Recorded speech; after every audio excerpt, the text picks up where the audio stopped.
Hello there, my RPG lovers, and welcome to another video. Baldur's Gate role-playing games don't require much introduction. What's better than a devil you don't know? This series has always been well known within the gaming community, but the insane success of Baldur's Gate 3 managed to break this series into the mainstream. Back in early 2000s, this series got a couple of spin-off games called Dark Alliance. And even though the second Dark Alliance game was the last official Baldur's Gate spin-off title, the studio behind these games continue making very similar RPGs. Fast forward to 2021, we got another Dark Alliance game, but this time around it was set in Dungeons & Dragons universe. I played all of these games recently, so I'm going to talk about my experience with them. And there is a very interesting story about how all of these games are connected, in a way.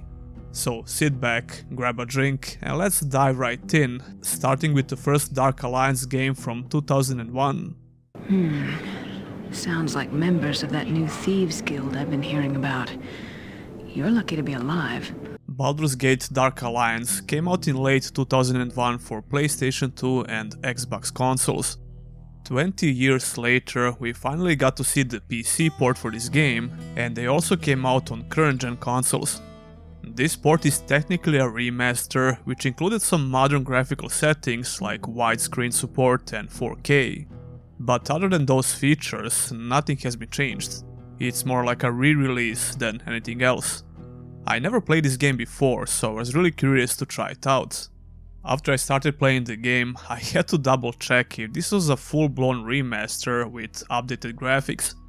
That's because the character models look insanely good for a 2001 PS2 game, and I was convinced they did something to improve them for this port, but nope. It's just an upscaled resolution support, that's pretty much it. Dark Alliance is an isometric action RPG, so having amazing looking character models is not exactly what I expected. I love this subgenre of RPGs, so let me put this into perspective. We can take Titan Quest for example, one of my all-time favorite ARPGs in general. Titan Quest came out in 2006, 5 years after Dark Alliance, and this is how the character models look in that game. Everyone asks where the monsters came from. It is clear as day. They were sent by the enemies of the gods. So yeah, there are actually more than a couple of reasons why I think the visuals in this game are amazing. Maybe we can help each other out. Besides the character models, the game has a lot of charm in general, visually speaking. It obviously has some primitive lighting for today's standards, but it manages to create a nice atmosphere throughout different levels. The art style is okay, but nothing amazing if you ask me. This game has a much bigger emphasis on the story than I initially expected. I guess that also explains why they put so much effort into the character models, because you're going to interact with various NPCs with a bunch of dialogue lines. All of those dialogue interactions are up close, which is a very interesting design choice for an isometric ARPG. If you're going to do something like this, you better make sure that character models look good, which this game obviously did. Every dialogue line is voice acted, and even the voice acting itself is very good for 2001 standards. I invite you to join us. We seek men and women of courage to band with us to protect the realms when the realms cannot protect itself. As a harper, you will have our support. We will do what we can to help you in the realms. There are various in-engine cutscenes throughout the playthrough as well. This game starts off very simple. Your character gets robbed in the streets and you need to figure out who did it. You visit the local tavern and start asking some questions. This is where you get your first quests, which lead you to the sewers below the city. You can explore the city a little bit as well, but there is almost nothing to see except the people walking around for no reason. When you progress a bit further, the city opens up with more shortcuts, which prevents backtracking to your current level. You'll constantly have to go back and forth to the tavern to buy some new gear and potions, so this is very useful. Dark Alliance has a pretty linear design in general. You can take some optional quests along the way, which you should, because you can never get enough gold in this game. The gameplay left some pretty good first impressions on me, because it didn't feel like a mindless hack and slash. Don't get me wrong, I enjoy mindless hack and slash a lot, but I also like when these games put a bigger emphasis on mechanical side of things. You know, when you need to dodge, block and avoid certain mechanics. Dark Alliance seems to land somewhere in between. It has some hack and slash elements, but it also makes you block and avoid enemy mechanics. Unfortunately, the game feels like it has some conflicting design ideas, which only makes the gameplay tedious and not so fun, especially on the hard mode. The action gameplay in Dark Alliance is very simplistic, with some RPG elements on top of it. I played with a dwarf who is a warrior, but I think I would have a much better experience if I played a range class.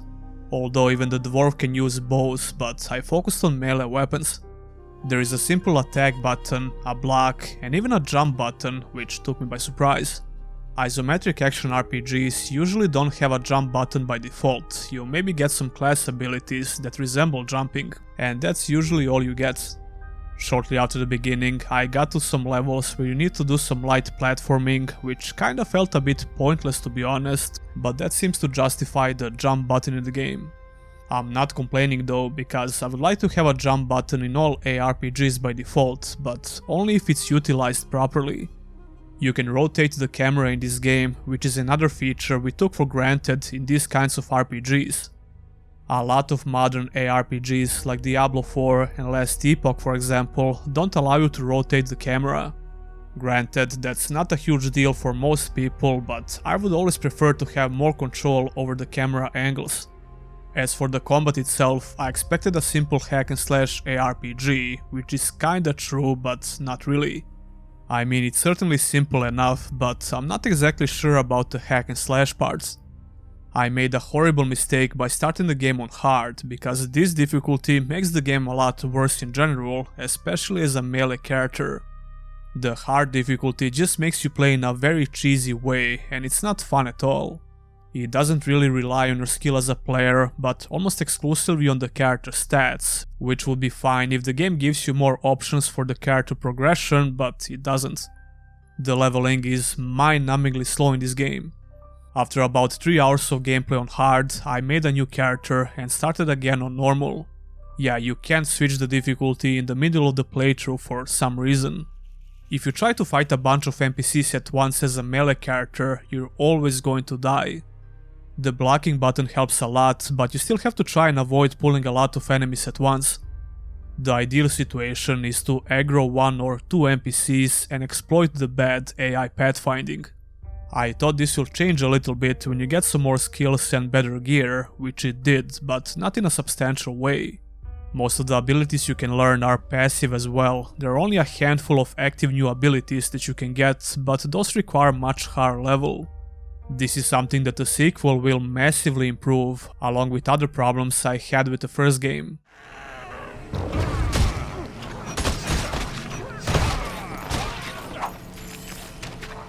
The gameplay mechanics in Dark Alliance lack the depth for such difficulty, and like I said, it forces you to cheese the fights as much as possible.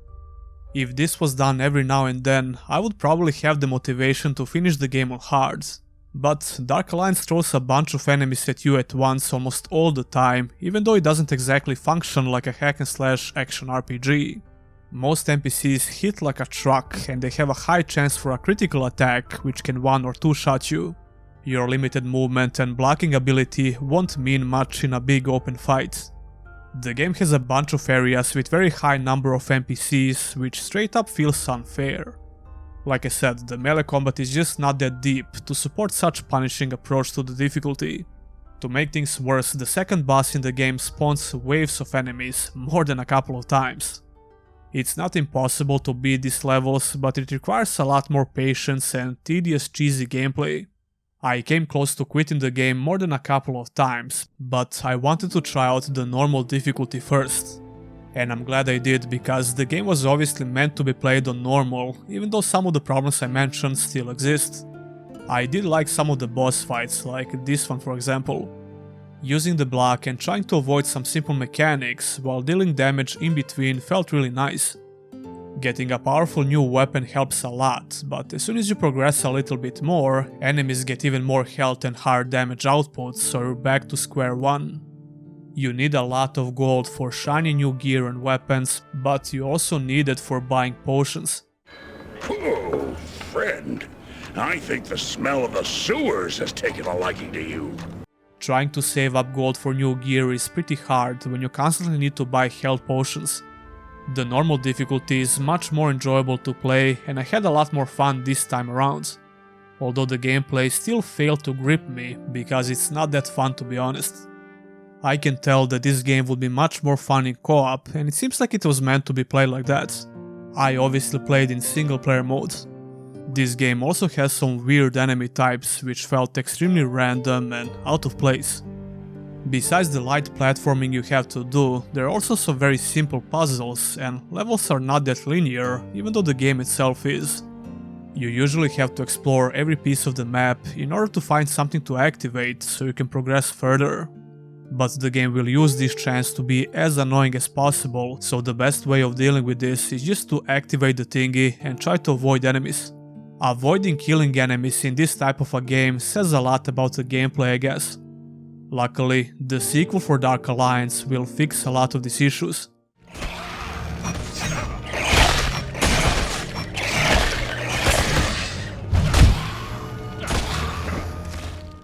Baldur's Gate Dark Alliance 2 came out in 2004 for PlayStation 2 and original Xbox.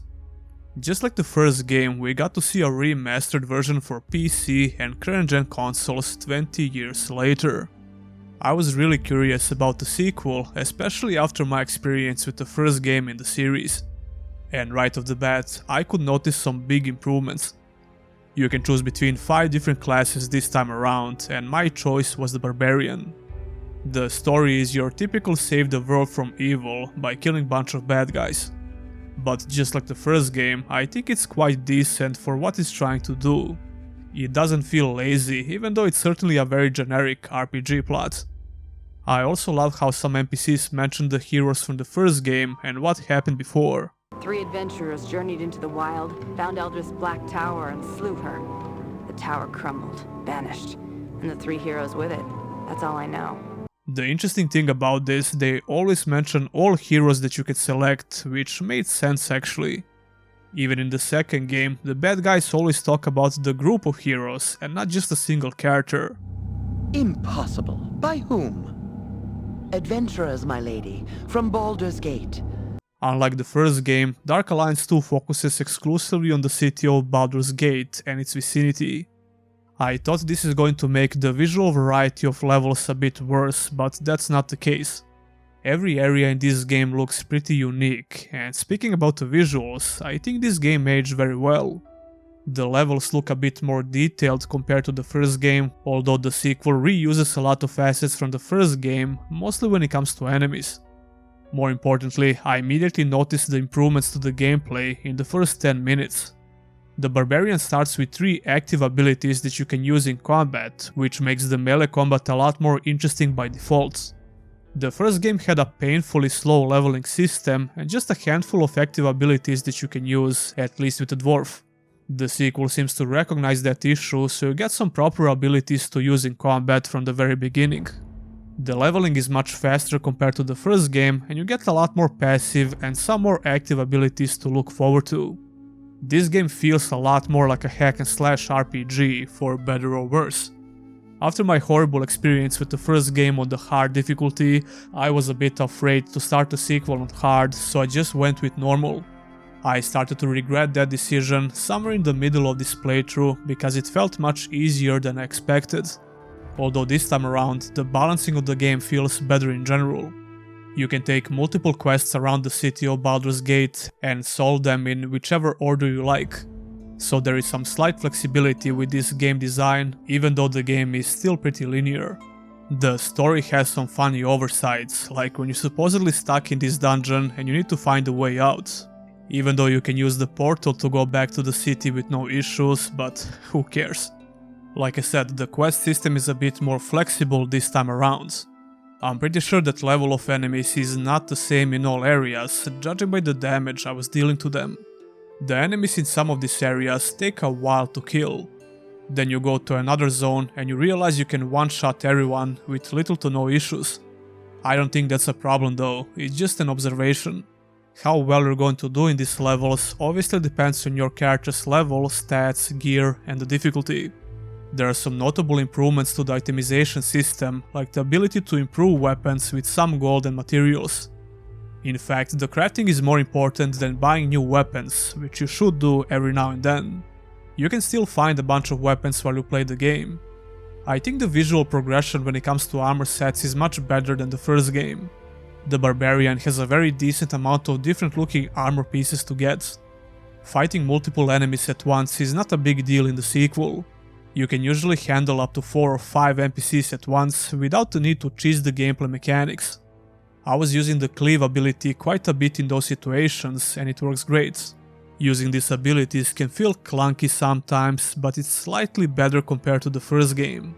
The fluidity of the controls and the combat in general is going to be much improved in the next 2 games we're going to talk about. You still need to watch out for your health and not pull the whole map on yourself. My favorite barbarian passive skill that I got allowed me to carry 2 two-handed weapons at once. This instantly reminded me of World of Warcraft Wrath of the Lich King expansion. The warrior in that game had the same talent that you can get. Anyway, the normal difficulty can feel very easy sometimes, but it still has some challenging fights. The boss fights are a bit disappointing though. It's not like the first game was amazing when it comes to this, but I expected a bit more out of boss fights in the sequel. Most of these bosses have just a couple of unique mechanics, just like in the first game. This fight certainly didn't age all that well, but who cares, it's still fun to play if you ask me. The sequel does a much better job with fighting a bunch of enemies at once, like I mentioned before. The first game had those very annoying areas with tons of enemies stacked in one place, which felt horrible to deal with in single player mode as a melee character. The sequel does a much better job with this in general, and it doesn't constantly bombard you with tons of enemies at once. And even when it happens, it's much more enjoyable to deal with because of the gameplay improvements that I already talked about.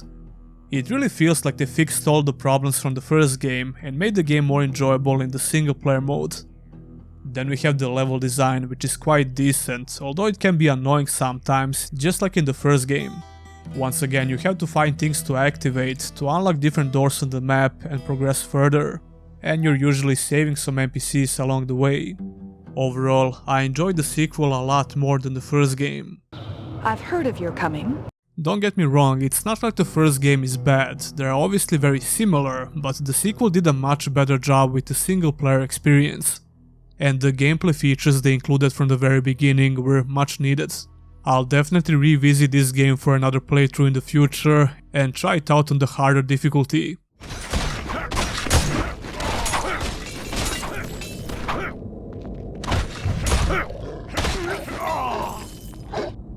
Baldur's Gate Dark Alliance 2 was the last official Baldur's Gate spin-off game. However, Snowblind, the studio behind the first Dark Alliance game, would continue making RPGs while using the same Infinity game engine. They released Champions of Norrath, Realms of EverQuest in 2004 and the sequel, Champions Return to Arms in 2005. Everything about these games, except the name and the setting, will instantly remind you of Dark Alliance games. It was obvious that both of these games use Infinity Engine because they play very similar to Dark Alliance games and they were developed by the same game studio. I think it would be a crime not to talk about Champions of Norrath and its sequel in this video. These games drastically improved the formula which Dark Alliance games created. Before we get to that, it's also worth mentioning that Black Isle Studios developed the second Dark Alliance game. This studio was well known for some amazing RPGs like Fallout 1 and Fallout 2, as well as Planescape Torment and Icewind Dale. Before this studio closed down in 2003, they were working on the original Fallout 3, Baldur's Gate 3 The Black Hound and Dark Alliance 3. Man, those would be some hard-hitting RPGs, but unfortunately all of them were cancelled. Which brings us back to Champions of Norrath. I played and covered this game not so long ago on the channel, so here is what I had to say about it.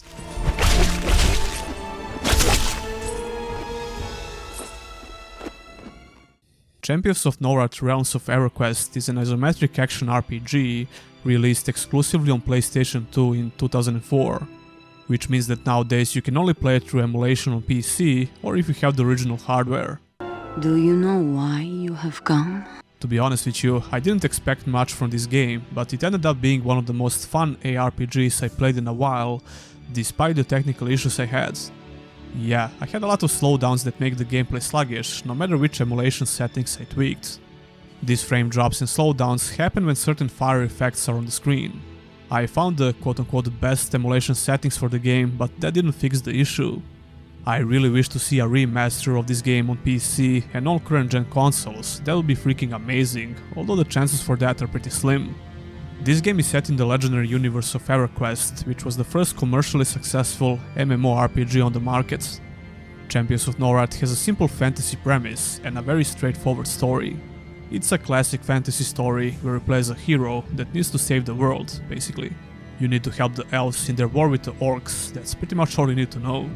The story is pretty linear, but on the other side, the presentation, the writing, and even the voice acting is pretty decent.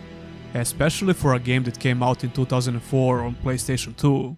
Believe what you will, but I have no wish to sink my fangs into any mortal creature like some bloated parasite. I like how all the bad guys have these evil monologues before the fight. It makes them a bit more memorable. The story is like whatever in this game. Visually, the game still looks pretty decent and pleasant for the eyes. The art style carries the game, and you will visit a lot of unique looking areas throughout 5 acts. The visual variety is really impressive. You start off by exploring the forest area, lava level, vampire castle, the beach, snowy fields, and so on. Not to mention all the unique looking dungeons in the game. Same goes for different enemy types in all of these levels. Modern RPGs could learn a lot from this game when it comes to this. But the main reason why I want to play this game is action and possibly co-op. I don't have a clue if you can actually set up the co-op play with the emulator, but I assume you can. I played through the game in the single player mode with the Shadow Knight class. You can choose between 5 different classes before you start the game, each with their own unique playstyles. The hack and slash action is pretty basic, but the game manages to make it really fun. You get a simple attack button that you're going to spam like crazy, unique class skills that you unlock as you level up, and a very decent itemization system. Compared to modern ARPGs, Champions of Norrath is extremely basic, but that doesn't make it bad. First of all, the game is not messing around. You absolutely need to take the advantage of every single mechanic and feature in the game. Otherwise, it can be really easy to die in fights, especially in later levels. Besides the simple attack button, the game features a block mechanic. The block is an essential mechanic for melee characters. Pretty much everything that enemy can throw at you can be blocked. It's especially important in some boss fights, which can deal massive damage to you if you just stand there and button mash. Speaking of which, even though these boss fights are not that crazy, I really like them because they don't use gimmicky mechanics. Although some of these fights were pretty disappointing and easy, while others are pretty challenging actually. Some boss mechanics can be really annoying and awkward for melee characters, but overall I like the boss fights. You really need to pay attention to your gear and upgrade your items whenever possible. Items are classified by different colors, which is nothing unusual for an ARPG. There are items which are exclusive to certain classes, and I like how you can find items for higher levels. It gives you something to look forward to, although these kinds of items are pretty rare. For a while, I didn't think the game even has two-handed swords, but I finally got one in Chapter 2. It even has a cool animation in the menu. You can find and use different gems that can be slotted in your gear, and like I said before, you should take the advantage of these features. My two-handed sword quickly became a frost weapon, which could freeze or even do heavy bursts of frost damage, which shatters the enemy. The game allows you to use 2 different weapon types and switch them with the press of a button. I used a bow and some spears when I could, but I mostly focused on melee attacks. The game also has mechanics like stagger and knockdown, although they seem pretty random. For example, the spider boss killed me more than a couple of times because of the knockdown effects. Champions of Norrath has a simple healing system like the majority of ARPGs. You're going to spend the majority of your gold on healing potions. This creates a simple gameplay loop of teleporting yourself back to the merchants in the current area and then go back and continue progressing. However, I really don't like how the teleportation system works in this game. They could have simply used the Diablo formula like pretty much all ARPGs. You just open a town portal, which allows you to go back exactly where you open it. But nope, the game has special portal shrines where you can teleport. The problem is they're not that common, which is the main issue, and you need to do a lot of backtracking sometimes. Speaking of which, it's also pretty easy to lose your progress and items if you die. Modern ARPGs allow you to respawn and keep your items while maybe taking a bit of your XP you gained. In Champions of Norrath, you lose XP and some items you looted after the last checkpoint. It's annoying, but not a huge issue whatsoever. The game has traditional RPG stats that you get to increase with each new level, but the weapons don't require any particular stats except the level of your character, and sometimes the character class, like I said before. The variety of skills you get to learn is a little bit disappointing. You only get a handful of unique active skills for each character class and a bunch of passive skills. I mean, it's not bad, it's pretty simple, but don't expect a crazy build variety. Like I said, I played with a Shadow Knight, but now I wish I started with a Warrior. In fact, I plan to play the game again with a Warrior on my next playthrough. The gameplay is really addictive, and I thought about the game a lot when I was not playing it. My Shadow Knight has some cool and unique spells, but you need to progress quite a bit in order to unlock them. One of the early abilities that you can unlock will make the enemy drop their life energy or mana upon death sometimes. Then you have to hold the block button to absorb it. It's pretty cool and useful, especially when you're out of potions. The quests are very simple, you only get 1 or 2 quests on each level. Sometimes you won't even have a quest until you do some more exploring and find where you need to go. The level design is not linear, but it's also not very complex. Although some maps are open for no particular reason and they lack the rewards for exploration. The dungeons in this game are procedurally generated every time you start playing. Even the number of floors in the dungeons is randomized, which is pretty cool actually. Overall, this is a very easy ARPG to recommend. If you can bother with emulation on the PC, you should definitely check it out. We can only hope to see a remaster for PC and current-gen consoles, it's a real hidden gem.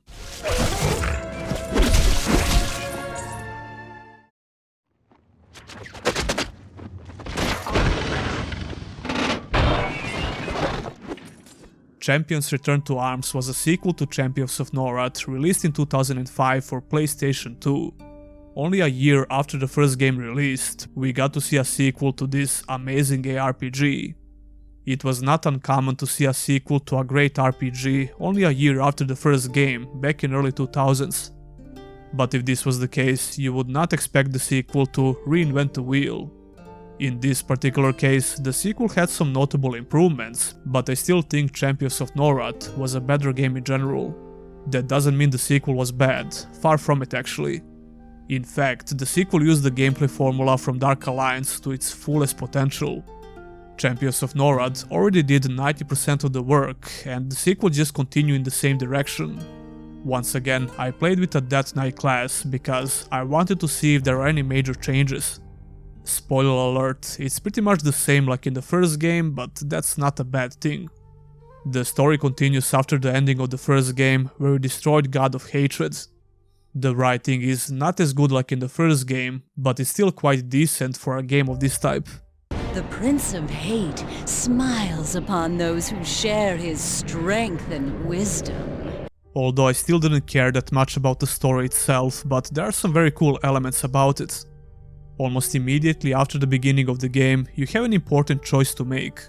You can choose to play as a good or a bad guy, and the outcome will be slightly different. As far as I could understand, this choice will determine in which order you visit some locations, and your hub area is a bit different.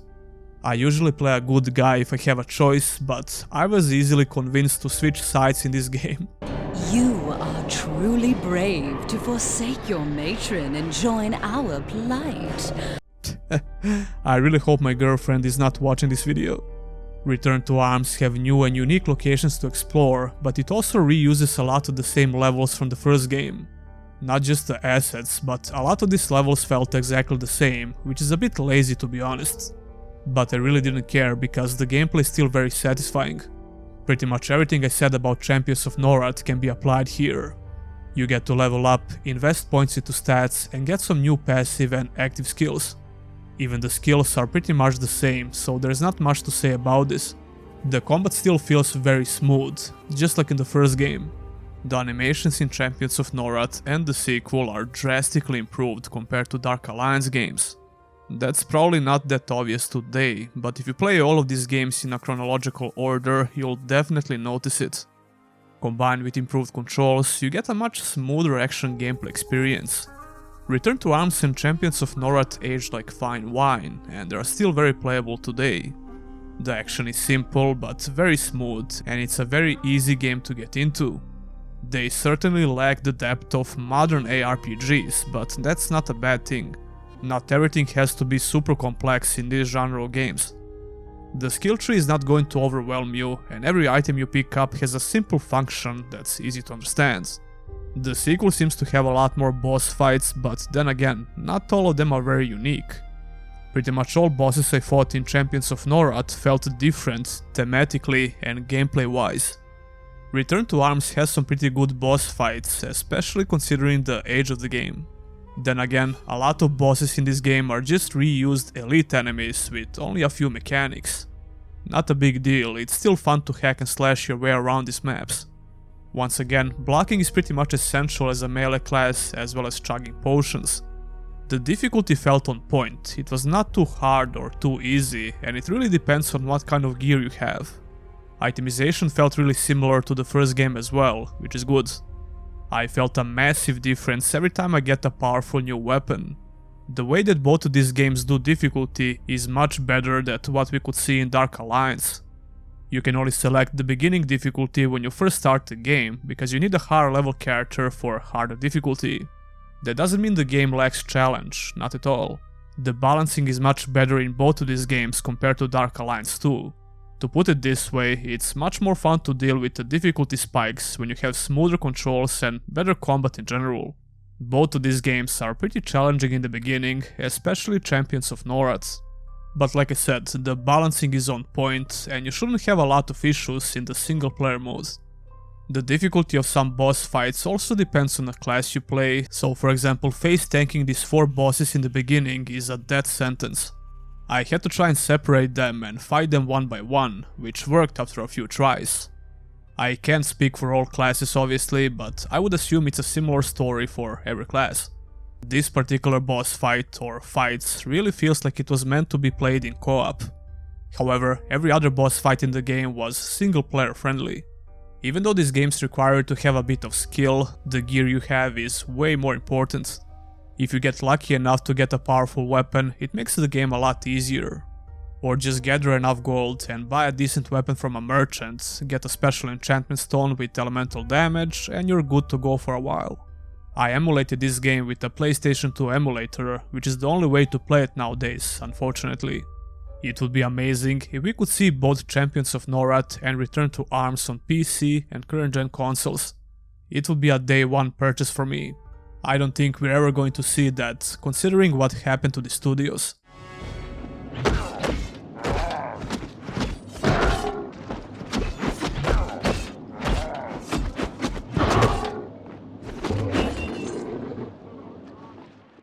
The last game I want to cover in this video is Dark Alliance from 2021.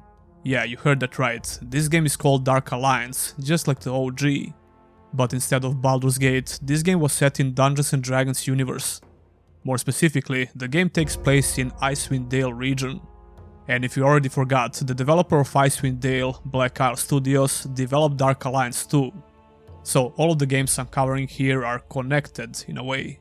It was obvious that the studio behind DnD Dark Alliance used this name for marketing purposes. I remember being hyped for this game quite a bit because it looked like something I would really enjoy playing.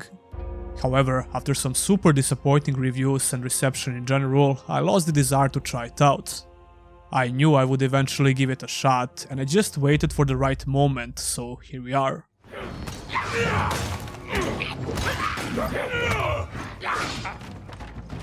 Not so long ago, I was picking up some physical games for my PS5, and this game was dirt cheap, it was like $8 or something. Anyway, I really wanted to love this game, despite my low expectations. It looks like it has that old school action-adventure design, but with a new modern touch. However, the biggest problem with the game design in Dark Alliance is on the fundamental level. Controlling your character in this game feels like driving a tank. It's way too sluggish and janky to be enjoyable for longer play sessions. I started the game with a barbarian, but I tried out almost all available classes. When you have such a serious problem with the controls, playing a slow class on top of that only makes things way worse. Increasing the camera speed is the first thing I did, but that didn't help a lot. Here's the thing though, I don't think the combat system in this game is bad. It will be good enough for such linear action adventure, which mostly focuses on co-op play. Even the single player mode would be just fine if the controls in the game were more responsive. The Barbarian has a very decent amount of combos, as well as some range attacks. The combat system doesn't lack the impact, and killing things feels satisfying.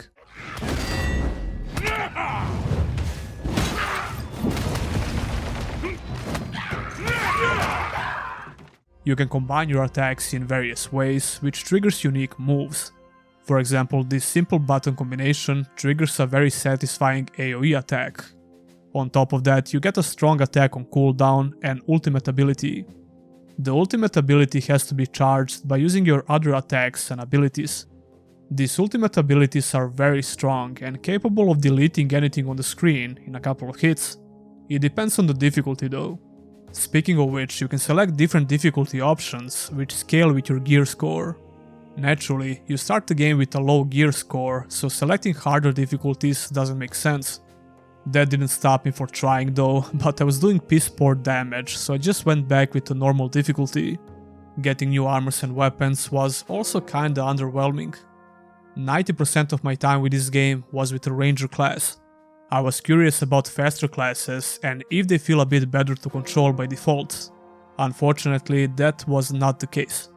Controlling the Ranger is pretty much the same like the Barbarian, it's still sluggish and very janky. However, you're able to shoot your arrows very fast and using your abilities felt just a bit smoother. Just like the Barbarian, the Ranger has some cool attacks, which makes killing enemies pretty satisfying. The ultimate ability is just a very strong bow attack, which can delete all enemies in a couple of hits. So yeah, the combat itself will be serviceable at least, if not for such bad controls. Unfortunately, the controls are not the only thing that's wrong with the gameplay. The second biggest issue is the brain-dead enemy AI. You can easily cheese the AI if you want to, mostly because you have to get really close for them to aggro. They also fail to detect you if you're on a platform above them. Some of the bosses that I fought are okay, but then you get some very stupid fights like this one for example.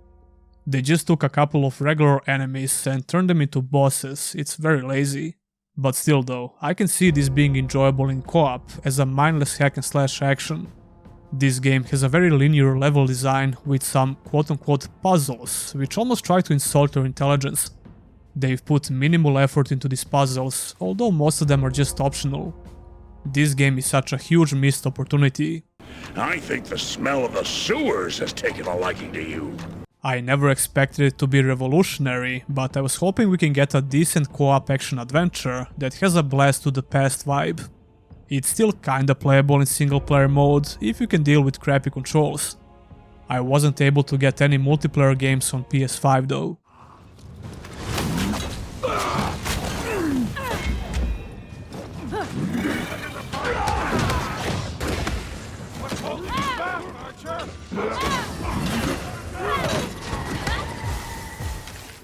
Tell me, did you play any of these games and which one is your favorite? Leave a comment down below. Maybe we can help each other out. If I would have to choose which game to replay, that will certainly be Champions of Norrath and the sequel. The gameplay in those games just aged really well, they are still very playable today. Although you would have to deal with setting up the emulator. And if you don't wanna do that, I recommend trying out Dark Alliance 2. I will have some affiliate links for Dark Alliance games on GOG, so be sure to use them if you plan to buy those games. Be sure to subscribe if you enjoyed the video. You can also support me by becoming a YouTube member or a Patreon. I also have some cool t-shirts and hoodies in the theme of the channel, so check that out as well. Huge thanks to all of my current supporters, and I'll see you in the next one.